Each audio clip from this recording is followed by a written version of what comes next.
عزیز طلباء و طالبات، اردو زون میں خوش آمدید۔ جماعت دہم نئی درسی کتاب نیشنل بک فاؤنڈیشن 2025 جس کا ہم سبق پڑھ رہے ہیں میرا گاؤں، سبق نمبر 7۔ اس کے مصنف ہیں غلام ثقلین نقوی۔ مصنف کی ادبی حیثیت ناول نگار، صنف ادب میں یہ جو ہے ناول ہے، یا ہم یہ بھی کہہ سکتے ہیں کہ سبق کی ادبی حیثیت ناول ہے۔ ماخذ ہے اس کا میرا گاؤں۔ پچھلے ویڈیو لیکچر میں ہم نے مصنف کا تعارف اور ناول کی تعریف پڑھ لی تھی۔ آج کے اس ویڈیو لیکچر میں ہم اس سبق کی پڑھائی کریں گے۔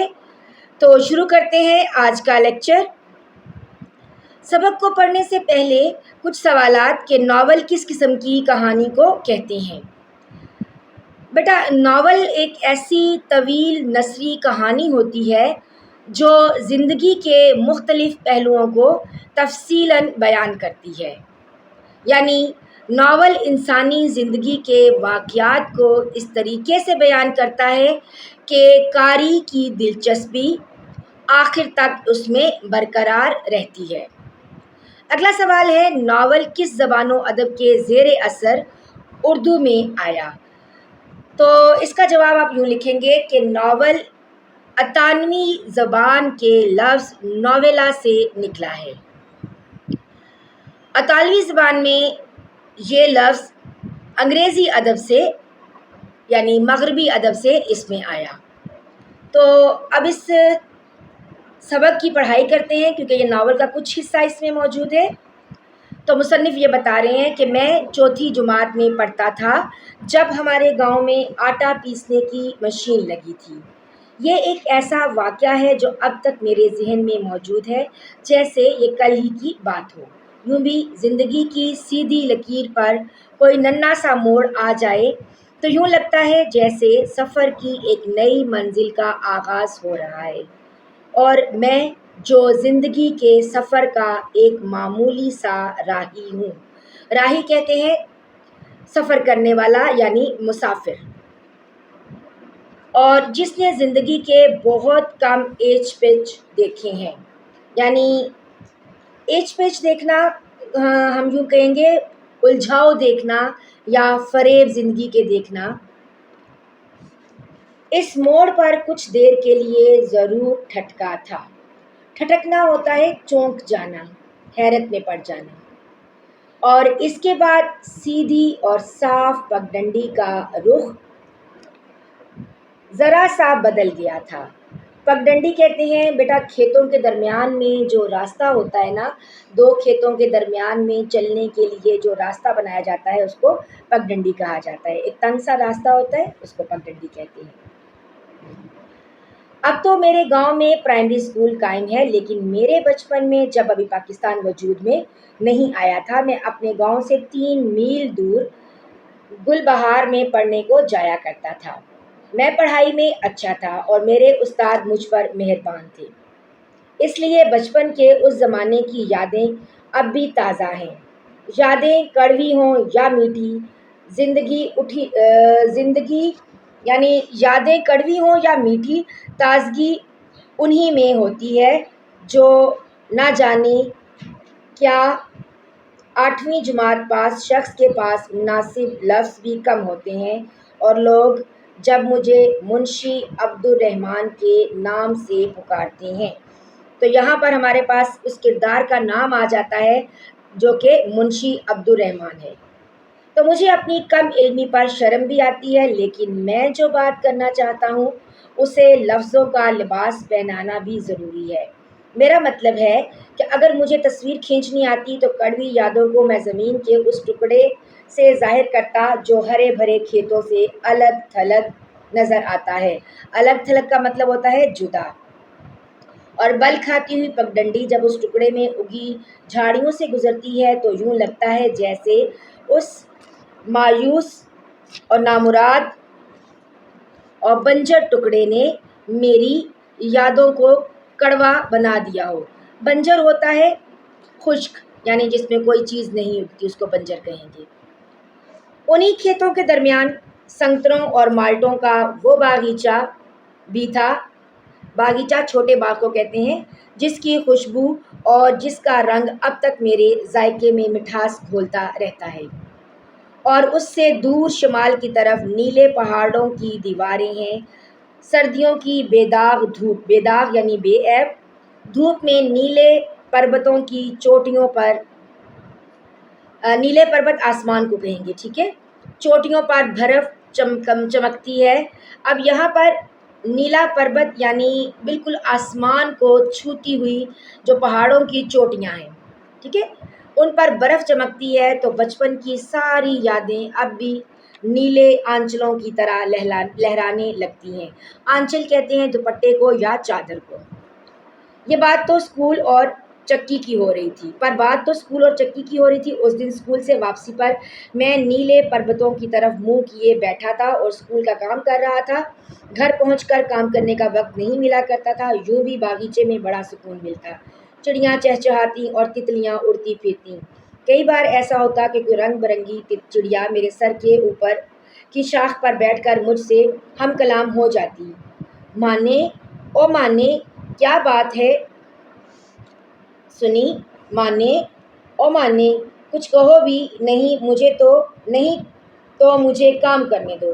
ماں نے یہ تو نے مانے کی کیا رٹ لگا رکھی ہے، میں اونچی آواز میں کہتا اور چڑیا پھر سے اڑ جاتی، اور چند لمحوں بعد ایک تتلی اڑتی ہوئی آتی اور میرے سامنے سبز گھاس کے ایک تنکے پر بیٹھ کر پھڑپھڑانے لگتی۔ پھڑپھڑانا ہوتا ہے تیزی سے حرکت کرنا۔ تتلی کچھ نہ بولتی، ممکن ہے وہ بھی مجھ سے ہم کلام ہوتی ہو، پر میں اس کی آواز سن نہ سکتا تھا۔ میرا خیال ہے اس کے پروں کی رنگ برنگی پھڑپھڑاہٹ میں کوئی آواز ضرور تھی، اور اب جب میں قلم ہاتھ سے رکھ کر اس کے متعلق سوچ رہا تھا تو مجھے رنگ اڑتے ہوئے نظر آئے اور آواز کا جادو میرے دل میں نغمے جگانے لگا۔ نغمے کہیں گے یعنی سنگیت ابھارنا۔ یکا یک اچانک گاؤں کی طرف سے ڈھول پیٹنے کی آواز آئی، میرے کان کھڑے ہو گئے۔ کان کھڑے ہونا محاورہ ہے، یعنی میں ہوشیار ہو گیا، چوکس ہو گیا، باخبر ہو گیا۔ ڈھول کی آواز دور سے بہت ہی سہانی کہیں گے خوشگوار کو۔ خواہ مخواہ تال پر ناچنے کو جی چاہتا ہے، جبھی تو اب جب کہ میری کنپٹیوں میں سفید بال آ چکے ہیں اور میری عمر کے لوگ میلوں ٹھیلوں میں شریک ہونے سے ہچکچاتے ہیں۔ ہچکچانا ہوتا ہے یعنی جھجکنا، شرم محسوس کرنا۔ ڈھول کی آواز پر میرے پاؤں خود بخود حرکت میں آ جاتے ہیں، اور جب میرے پاؤں میرے جسم سے بالکل الگ تھلگ ہو جاتے ہیں تو مجھے اپنے آپ کو یہ کہہ کر روکنا پڑتا ہے، منشی عبدالرحمن اب تیرے دن بھنگڑا ڈالنے کے نہیں۔ اب تو میں بات کو کہاں سے کہاں لے گیا۔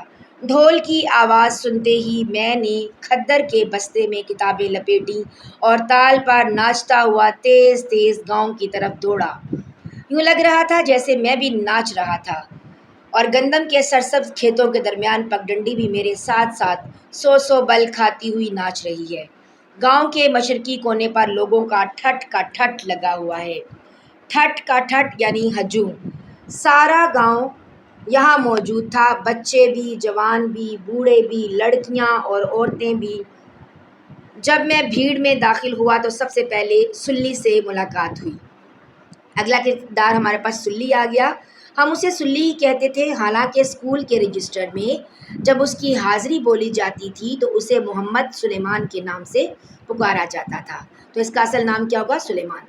آج وہ اسکول سے غیر حاضر تھا۔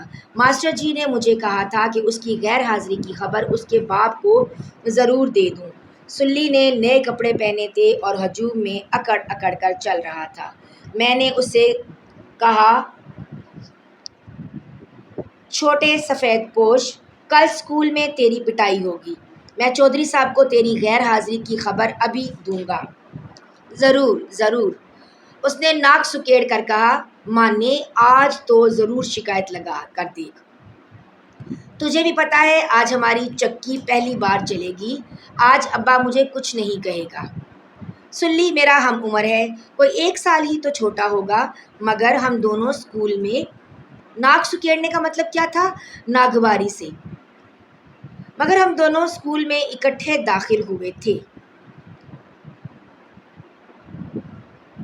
اور داخلے کے وقت ہماری عمریں 8-9 سال سے کیا کم ہوں گی۔ سلی تو خیر گاؤں کے نمبردار کہتے ہیں گاؤں کا سرکاری نمائندہ، اور سفید پوش یعنی کہ کم آمدنی کے باوجود باوقار زندگی گزارنے والا۔ چودھری شرف الدین کا بیٹا تھا، اس لیے گل بہار میں اسکول کھلا تو چودھری اسے وہاں داخل کروا آیا۔ میرے داخل ہونے کا تو سوال ہی پیدا نہ ہوتا تھا، لیکن چودھری کو خیال آیا کہ سلی کا کوئی ساتھ بھی تو ہونا چاہیے۔ اس کی نظر انتخاب مجھ پر پڑی، نظر انتخاب یعنی چناؤ، اس نے مجھے چنا۔ میں ان دنوں گاؤں کے مولوی جی کے پاس قرآن شریف پڑھا کرتا تھا۔ مولوی جی کے نزدیک میں پڑھنے میں اچھا تھا، میرے باپ سے انہوں نے بھی سفارش کی اور چودھری بھی ہمارے گھر آیا۔ میرے باپ نے بتیرا انکار کیا پر وہ نہ مانا، بتیرا یعنی بہت زیادہ۔ میرے باپ نے کہا چودھری مانا میرا پہلوٹی کا بیٹا ہے، پہلوٹی یعنی پہلا بچہ، سب سے بڑا، اب وہ میرا ہاتھ بٹانے لگا ہے یعنی میرے کام میں میری مدد کرنے لگا ہے، بیل ہانک لیتا ہے یعنی بیلوں کو چلا لینا، بیلوں کو چلانا، چارہ کاٹ لیتا ہے، کیارا موڑ لیتا ہے، کیارا کہیں گے یعنی کھیت جو ہے نا اس کا حصہ، اس کی کیاریاں بنانا، تو ہل چلانے کے ساتھ جب وہ اس میں کیاریاں بناتے ہیں نا، اس کی بات ہو رہی ہے۔ پڑھنے لکھنے میں لگ گیا تو میرے کام کا نہیں رہے گا، میں بھی دین اسلام کی کچھ خبر لگ جائے اسے تو کافی ہے۔ کیوں مولوی جی؟ بات تو تمہاری ٹھیک ہے، مولوی جی یعنی مولوی جی، بات تو تمہاری ٹھیک ہے چودھری موج دین، پر بڑے چودھری کو ناراض کرنا بھی اچھا نہیں۔ موج دینا اتنا تو خیال کر میں تیرے پاس چل کر آیا ہوں، چودھری نے کہا، تیرا آنا میرے سر ماتھے پر، یعنی عزت دینے کے لیے کہہ رہا ہے کہ تمہارا آنا میرے لیے باعث رحمت ہے، برکت ہے، یعنی میں جی آیا ہوں جیسے کہتے ہیں۔ پر چودھری پر ماننے نے پڑھ لکھ کر کون سا پٹواری بن جانا ہے، میرا تیرا خدا ضامن ہے، یعنی خدا ذمہ لیتا ہے، ضامن ذمہ لینا، مانا پڑ گیا تو اسے پٹواری ضرور بنوا دوں گا، آخر میں سفید پوش ہوں، یعنی سفید پیش جو غریبی کو ظاہر نہ کرے اور ضلع کا انتظام سنبھالنے والا جو ہے۔ تحصیل کچہری میں میرے جاننے والے بہت ہیں، تحصیل کچہری ضلع کا انتظامی حصہ، میری اتنی سی بات بھی نہ مانی جائے گی بھلا؟ نہیں چودھری، میرے باپ نے کہا، کوئی اور کام بتا، میں نہ کروں تو بے شک دوش دینا، الزام دینا۔ موج دین سفید پوش کا لہجہ، بدلا ہوا لہجہ سن کر میرا باپ کچھ گھبرا گیا سا۔ کہو چودھری، نالے کے کنارے والے 3 کھیتوں کا ٹھیکہ اس سال مجھے پورا وصول نہیں ہوا۔ ٹھیکہ یعنی معاہدہ؟ ہاں چودھری، نہیں ہوا، نالے میں اتنا پانی نہیں آیا تھا اس سال، جھلار سارا سال بیکار رہی۔ جھلار یہاں پہ کہیں گے یعنی کہ نالے کا پانی جہاں پر بہایا جاتا ہے نا، وہ سارا سال بیکار رہی یعنی پورا سال اس پہ پانی نہیں آیا۔ میں نے اس سال کا باقی ٹھیکہ تمہیں معاف کیا، پر اگلے سال کو جو میں زمین کسی اور کو دے دوں تو تجھے انکار تو نہیں ہوگا موج دین؟ زمین تیری ہے چودھری، میں کون ہوں انکار کرنے والا، میرے باپ نے کھوئے لہجے میں کہا، کھوئے یعنی اداس۔ چودھری جی، مولوی صاحب بولے، کل مانا اسکول پہنچ جائے گا۔ کیوں چودھری موج دین؟ مولوی جی، بڑے چودھری کی بات کو میں کون ہوں ٹالنے والا، مانے کو مدرسے بھیجنے میں اس نے اس کا کچھ بھلا ضرور سوچا ہوگا، میرے باپ نے ہارے ہوئے لہجے میں کہا۔ دوسرے دن میں سلی کے ساتھ اسکول پہنچ گیا اور اب 4 سال سے میرا اور سلی کا ساتھ تھا، پر ان 4 سالوں میں میں اور سلی دوست نہ بن سکے تھی۔ میں پڑھائی میں اس سے زیادہ ہوشیار تھا، پر سلی مجھے اپنے برابر نہ سمجھتا تھا۔ ہم ایک ہی برادری کے لوگ تھے، برادری قوم کو کہیں گے، یہ اور بات ہے کہ سلی کے باپ کے پاس ہم سے کہیں زیادہ زمین تھی۔ ہماری زمین تقسیم ہوتے ہوتے ایک دو کھیتوں میں بٹ گئی تھی، یعنی تقسیم ہو گئی تھی۔ پہلا سال تو ہم دونوں اکٹھے مدرسے جاتے اور اکٹھے واپس آتے رہے۔ اگلے سال ہمارے گاؤں کے کچھ اور لڑکے بھی اسکول میں داخل ہو گئے تھے۔ سلی نے میرے ساتھ دوستی توڑ لی اور وہ ان لڑکوں کی ٹولی کا سردار بن گیا۔ پھر بھی اسکول سے جو کام ملتا وہ سلی مجھ سے زبردستی کرواتا رہا۔ ایک بار منشی جی نے ہم دونوں کی ایک جیسی لکھائی دیکھ کر ہمیں پیٹا تو میں نے سلی کا کام چھوڑ دیا۔ مجھے پڑھنے کا شوق تھا تو سلی کو کھیل کود کا۔ اسکول سے واپسی کے بعد وہ سارا وقت کھیل کود میں گزار دیتا اور میں باغیچے میں بیٹھ کر مدرسے کا کام پورا کر لیتا، اور تب گاؤں پہنچنے کے بجائے یہ سیدھا اپنے کنویں پر پہنچتا اور کام کاج میں باپ کا ہاتھ بٹاتا۔ سلی اس بات سے بہت چڑھتا تھا۔ چڑھنا، غصہ کرنا۔ گاؤں میں کبھی کبھار ہنگامہ ہوتا ہے۔ چکی کا پہلی بار چلنا سارے گاؤں والوں کے لیے ایک میلے سے کم نہیں تھا۔ میں میلے میں کھو گیا تو مجھے بالکل یاد ہی نہ رہا کہ کنویں پر جا کر مویشیوں کے لیے چارہ کاٹنا ہے اور دودھ کا گڑوا لے کر شام کو گھر پہنچنا ہے۔ گڑوا یہاں پر وہ دودھ جس میں ڈالتے ہیں نا، اس برتن کو کہیں گے۔ بعض اوقات چھوٹی چھوٹی یادیں دماغ میں کتنی پائیداری سے نقش ہو جاتی ہیں۔ میں میلے میں گھوم پھر رہا تھا اور بھانت بھانت کی باتیں سن کر بڑا خوش ہو رہا تھا۔ بھانت بھانت، طرح طرح۔ چودھری شرف الدین لٹھے کا سفید تہمد اور لٹھے کا سفید کرتا پہنے اس کمرے کے دروازے پر کھڑا تھا جس کے اندر انجن لگا تھا۔ اس کی کف لگی پگڑی کا ترا، ترا جو ہے نا شملے کو کہتے ہیں، پگڑی کا وہ حصہ جہاں پر اوپر تھوڑا سا کپڑا نکال کے ایک شملہ سا بنایا جاتا ہے، اور کف جو ہے پگڑی کو جو ہے ململ کی کپڑی جو پگڑی ہوتی ہے اس کو لگائی جاتی ہے، جس سے اس میں کلف جو لگائی جاتی ہے جس سے پگڑی جو ہے وہ اکڑ جاتی ہے، اس میں اکڑاہٹ پیدا ہو جاتی ہے۔ اور تہمد جو ہے وہ ان سلائی کپڑا ہوتا ہے، یہ ایک روایتی لباس ہوتا ہے، ٹھیک ہے۔ اس کا پگڑی کا ترا جو ہے وہ ہوا میں لہرا رہا تھا۔ چودھری اس دن بڑا باروب لگ رہا تھا، باروب باوقار۔ یوں بھی سارے گاؤں میں وہی ایک شخص تھا جو ہمیشہ صاف ستھرے سفید کپڑے پہنتا، اور ان دنوں میرا خیال تھا کہ اسے انہی کپڑوں کی وجہ سے سفید پوش کہا جاتا ہے، یعنی یہ عبدالرحمن کو یعنی ماننے کو یہ لگتا تھا۔ اس ہجوم کی دوسری بڑی شخصیت وہ مستری تھا جس نے چکی کا انجن چلانا تھا۔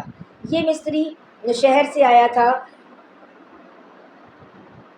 وہ بوسکی کی قمیض اور پھانٹوں والا پاجامہ پہنے ہوئے تھا۔ پھانٹے کہتے ہیں لکیروں کو، یعنی جس میں ڈیزائن ایسا بنا ہوا ہے، ٹھیک ہے۔ اس کی ننھی ننھی مونچھیں بڑی صفائی سے ترشی ہوئی تھیں۔ اس کے پاؤں میں زری کے چپل تھے، زری گولڈن کلر کا تلا جو ہوتا ہے نا، تلے کو کہتے ہیں، زری کے چپل تھے۔ اس کی واسکٹ پر بھی زری کا کام ہوا تھا، گولڈن کلر کا، اور سنہری دھوپ میں واسکٹ کے پھول جھلمل جھلمل کر رہے تھے۔ جھلمل کرنا یعنی چمکنا۔ نہ جانے کیوں بابا نتھو اس بھیڑ میں مجھے سب سے الگ تھلگ نظر آیا۔ بابا نتھو گاؤں کے مغربی کونے میں ایک کچے مکان میں رہتا تھا، جس کے آنگن کہیں کہ صحن کو اس کا خراس تھا۔ خراس جو ہے نا، یہ ایسی مشین ہوتی ہے جس میں گندم یا اناج کو چھیلتے ہیں، اس کا چھلکا اتارتے ہیں۔ اس آنگن کے ایک کونے میں بقائن کا ایک درخت تھا۔ بقائن کو یعنی دھریب جس کو کہتے ہیں پنجابی میں، اور نیم کی طرح کا ایک درخت ہوتا ہے جس کے اوپر جامنی رنگ کے پھول لگتے ہیں، جس کی چھتنار کا سایہ، چھتنار ہم کہیں گے اس کا گھنا جو درخت جو گھنا اس کا ہوتا ہے نا، ایک چھتری سی بنی ہوتی ہے، یعنی اس درخت کی اتنی گھنی چھاؤں ہوتی ہے، مجھے بڑا بھلا لگتا تھا۔ بابا نتھو خراس کا مالک تھا۔ لوگ اپنی جوگ لے کر، جوگ یعنی یہاں پر کہیں گے دانے لے کر آتے اور ہراس سے دانے پسوا کر لے جاتے۔ بابا نتھو کو پہاڑا مل جاتا، پہاڑا ہم کہتے ہیں یعنی اس کا حصہ، ان دانوں میں سے کچھ حصہ مل جاتا۔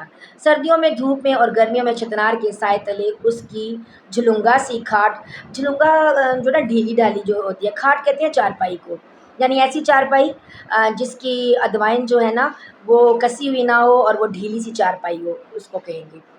اور پاس ہی اس کی پوتی شیما کھیل رہی ہوتی۔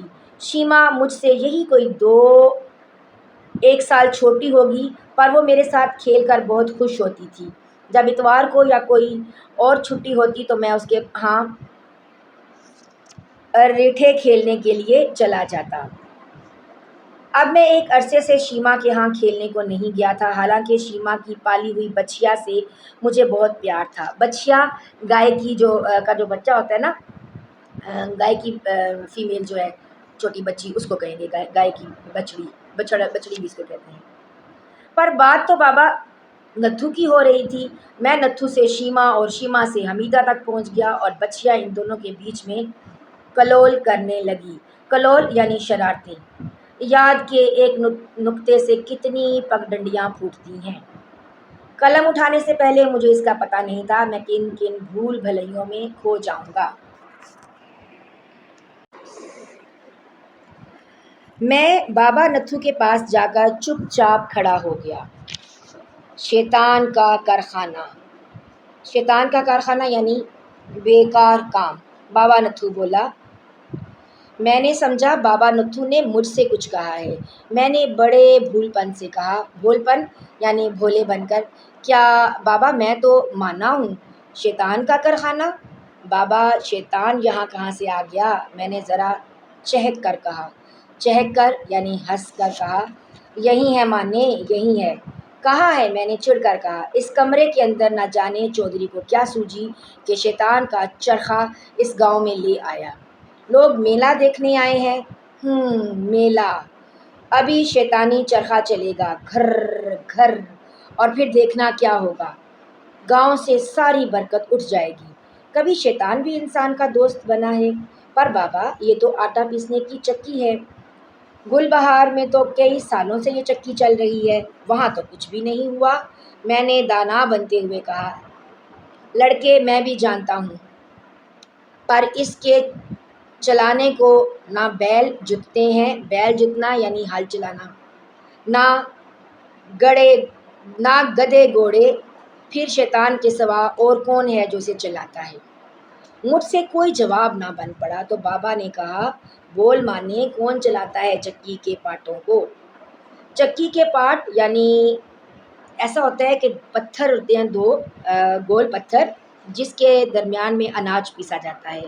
پتھر کا ایک جو نیچے والا حصہ ہوتا ہے، جو نیچے والا پارٹ ہوتا ہے وہ تو گھومتا نہیں ہے، جبکہ اوپر والا جو پارٹ ہوتا ہے وہ گھومتا ہے، جس سے اناج پستا ہے۔ میں کھلکھلا کر ہنس پڑا۔ وہ مستری اور کون؟ مستری انسان ہے یا جن؟ انسان۔ میرے خراش کے پارٹ تو اس وقت گھومتے ہیں، خراش یعنی وہ جو مشین بتائی تھی نا جس میں اناج کو پیسا جاتا ہے، میرے خراش کے پارٹ تو اس وقت گھومتے ہیں جب بیل مل کر زور لگاتے ہیں۔ اس چکی کے پارٹ تو ان سے کہیں بڑے ہیں، مجھے تو نظر نہیں آ رہے۔ جب وہ چھکڑے پر لے کر آئے تھے، چھکڑے یعنی بیل گاڑی، تو میں نے دیکھے تھے۔ اب بتا، شیطان کے سوا کون ہے جو انہیں چکر دے گا؟ سفید پوش اچھا بھلا آدمی تھا، نہ جانے اسے کیا سوچا کہ گاؤں میں شیطانی چرخا لے آیا۔ اسی اثنا میں ریشما بھی آ گئی۔ اس نے پوچھا، مانے تم اب ہمارے ہاں کیوں نہیں آتے؟ پڑھائی لکھائی سے وقت ہی نہیں ملتا، اور اب میں بڑا بھی تو ہو گیا ہوں۔ کتنے بڑے ہو گئے ہو؟ بابا نتھو نے مسکرا کر پوچھا۔ 1-2 مہینوں میں چوتھی پاس کر لوں گا تو 13 سال کا ہو جاؤں گا۔ پھر کیا ہوگا؟ میں اور پڑھوں گا اور پھر پٹواری لگ جاؤں گا۔ تو اب تم ریٹھے کھیلنے کبھی نہیں آؤ گے مانے؟ شیما نے پوچھا۔ نہیں۔ گوری کو دیکھنے نہیں آؤ گے؟ کون گوری؟ بھول گئے؟ وہی بچیا جو ہم نے پارسال لی تھی۔ پارسال یعنی پچھلے سال، گزشتہ سال۔ بچیا گائے کی جو بچڑی ہوتی ہے اس کو۔ وہ بچیا جو تم نے اس کا نام گوری رکھ دیا ہے۔ گوری کو دیکھنے کے لیے میرا جی للچایا۔ میں کسان کا بیٹا ہوں، مجھے ڈھور ڈنگروں سے اب بھی پیار ہے۔ ڈھور ڈنگر جانور کو کہیں گے، اور اس وقت بھی وہ بچیا کیا تھی؟ پارا تھی۔ پارا یعنی تیز مزاج تھی، پارا تھی پارا، سارے آنگن میں کدکڑے لگاتی پھرتی۔ کدکڑے لگانا یعنی کودنا، ٹھیک ہے۔ سرخ جمپ لگانا کو کہیں گے کدکڑے۔ سرخ رنگ بے داغ چھریرا بدن، چھریرا بدن لمبا پتلا، بے داغ بغیر کسی داغ کے۔ 2-4 سال بعد وہ گاؤں کی سب سے زیادہ خوبصورت گائے بن جائے گی۔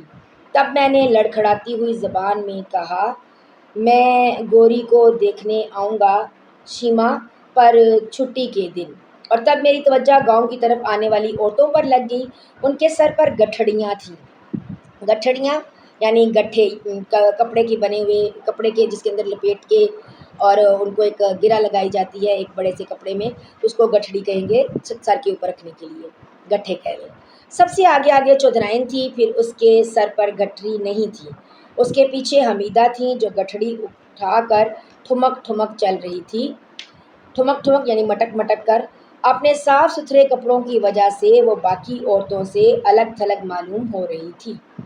جب وہ چکی پر پہنچی تو سفید پوش نے کہا، مستری تم انجن کو گرم کرو۔ اب یہ انہوں نے ان گٹھڑیوں میں نا دانے باندھ رکھے تھے جو وہ پسوانے کے لیے آ رہی تھی۔ مولوی جی بسم اللہ کیجئے اور اپنے ہاتھ سے دانے چھاننے میں ڈالیے، چودھری نے کہا۔ مولوی جی نے کچھ آیتوں کی تلاوت کرتے ہوئے حمیدہ کی گٹھڑی اپنے ہاتھوں میں لی اور لکڑی کی 2 سیڑھیاں چڑھ کر اوپر تختوں پر پہنچے اور مستری کی مدد سے دانے چھاننے میں انڈیل دیے یعنی ڈال دیے۔ دانے ڈالتے ہوئے مولوی جی کانپ رہے تھے اور سفید پوش مسکرا رہا تھا۔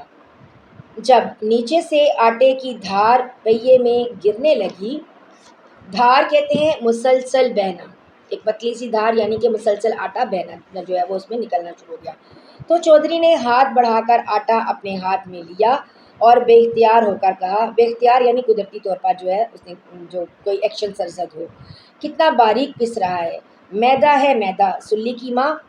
جی، چودھرائن نے کہا۔ آٹے کو ذرا مٹھی میں لے کر دیکھو تو۔ چودھرائن نے آٹا مٹھی میں لیا اور انگلیوں سے مل کر دیکھا۔ اس نے چہک کر کہا یعنی خوش ہو کر کہا، بڑا باریک پس رہا ہے۔ تب حمیدہ کی باری آئی۔ آٹا اس کی مٹھی میں آیا تو اس کے چہرے کی سلاہٹ مسکرا اٹھی۔ سلاہٹ کہتے ہیں بیرونگی۔ حمیدہ کے بعد سلی آگے بڑھا۔ مستری ایک گٹھڑی کے بعد دوسری چھاننے میں انڈھیلتا رہا۔ جی تو بیٹا یہاں پر اس ناول میرا گاؤں کا کچھ حصہ جو ہے اس کی ہم نے پڑھائی کی ہے، جو کہ آپ کے سبق کا حصہ تھا۔ تو بیسیکلی یہ ناول جو ہے وہ گاؤں کے جو ہے طرز زندگی کو مد نظر رکھتے ہوئے لکھا گیا۔ یہاں پر ہماری پڑھائی مکمل ہوگی، مکمل میں نے وضاحت بھی کر دی اور مشکل الفاظ کے معنی بھی آپ کو بتا دیے۔ انشاءاللہ اگلے لیکچر میں ہم مشقی سوالات کے جوابات کریں گے۔ مجھے امید ہے آپ کو سبق کی اچھی طرح سے سمجھ آ گئی ہوگی۔ اگر آپ چینل پر نئے ہیں تو چینل کو سبسکرائب کر لیجئے گا۔ آج کی ویڈیو بس یہیں تک، ملتے ہیں اگلی ویڈیو کے ساتھ، تب تک کے لیے اجازت دیجیے۔ اللہ حافظ، دعاؤں میں یاد رکھیے گا۔